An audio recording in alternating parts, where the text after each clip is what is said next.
Good morning. ഇന്ന് രാവിലെ 5 മണി കഴിഞ്ഞപ്പോൾ എഴുന്നേറ്റു. എന്നിട്ട് ഞാൻ പതിവ് പോലെ എൻ്റെ കഥയൊക്കെ വായിച്ച് ഒരു 5:15 ആയപ്പോൾ അടുക്കളയിൽ കയറി. ആദ്യം തന്നെ ചോറ് ഊറ്റിപ്പൊരിക്കാനായിട്ട് വെച്ചു. പിന്നെ ഇന്നലെ അരി ആട്ടിയിട്ടുണ്ടായിരുന്നു ഇഡ്ഡലിക്കാണ്. ഇന്ന് ഇഡ്ഡലിയാണെങ്കിൽ നാളെ ദോശയാണ്.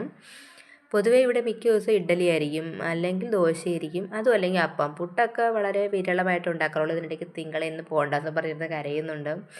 ഇഡ്ഡലി ഉണ്ടാക്കാനാണ് മറ്റ് കാപ്പി ഉണ്ടാക്കുന്നതിനെക്കാട്ടി എളുപ്പം. കാര്യം നമുക്ക് തട്ടിക്കോരി ഒഴിച്ചങ്ങ് വെച്ചാൽ മതി. മറ്റേ അപ്പമൊക്കെ ആകുമ്പോൾ നമ്മൾ അതിൻ്റെ അടുത്ത് നിന്നിച്ചിടണം, ദോശയൊക്കെ ആണെങ്കിൽ. അതുകൊണ്ട് തന്നെ ഇഡ്ഡലി ഏറ്റവും ഉണ്ടാക്കാൻ എളുപ്പമാണ്. പക്ഷേ ഇതിൽ ഏറ്റവും മെനക്കെടുത്തെന്ന് പറയുന്നത് ഇഡ്ഡലി തട്ട് കഴുകാക്കണം. അതാണ് ഏറ്റവും മെനക്കെട്ട കാര്യം. ഈ ഇഡ്ഡലി തട്ട് കഴുകുക, പുട്ട് കുറ്റി കഴുകുക, അതൊക്കെ എന്നെ സംബന്ധിച്ച് ഭയങ്കര ഒരു മെനക്കെടുത്ത കാര്യമാണ്. ബാക്കി എല്ലാ പാത്രങ്ങളും കഴുകാൻ എനിക്ക് വലിയ ഇഷ്ടമാണ്. പിന്നെ ഇന്ന് സാമ്പാറാണ്. സാമ്പാറിന് അമ്മയുടെ സാമ്പാർ വയ്ക്കുന്നത്. അപ്പോൾ ഞാൻ വിചാരിച്ച് തോരൻ പരിപ്പൊക്കെ അങ്ങ് അടുപ്പിൽ വയ്ക്കാമെന്ന്. അപ്പോഴത്തേക്ക് ഇഡ്ഡലി സെറ്റായിട്ടുണ്ട്. ഇന്നത്തെ ഇഡ്ഡലിക്ക് പശയുള്ള പച്ചരിയാണ്. അതുകൊണ്ട് തന്നെ ഇഡ്ഡലി നല്ല സോഫ്റ്റാണ്. പക്ഷേ ഒരു പശപ്പുണ്ട്. സാമ്പാറിന് ഞാൻ അപ്പോഴത്തേക്ക് അരിഞ്ഞു വെച്ചു. രാവിലെ സാമ്പാർ വെച്ചാൽ രണ്ടുണ്ട് ഗുണം. ഉച്ചക്കത്തേക്ക് നമുക്ക് വേറെ കറി ഉണ്ടാക്കണ്ട, സാമ്പാറുണ്ടല്ലോ.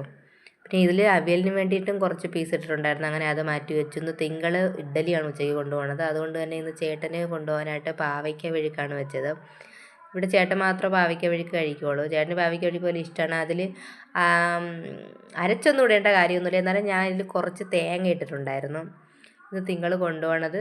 രാവിലെ തിങ്കളിന് കാപ്പിക്ക് ഞാൻ ദോശ കൊടുത്തു കേട്ടോ. ദോശ അങ്ങ് ഉണ്ടാക്കി. പിന്നെ ചേട്ടന് ചോറ്, ചമ്മന്തി, മീൻ പൊരിച്ചത്, മുട്ട.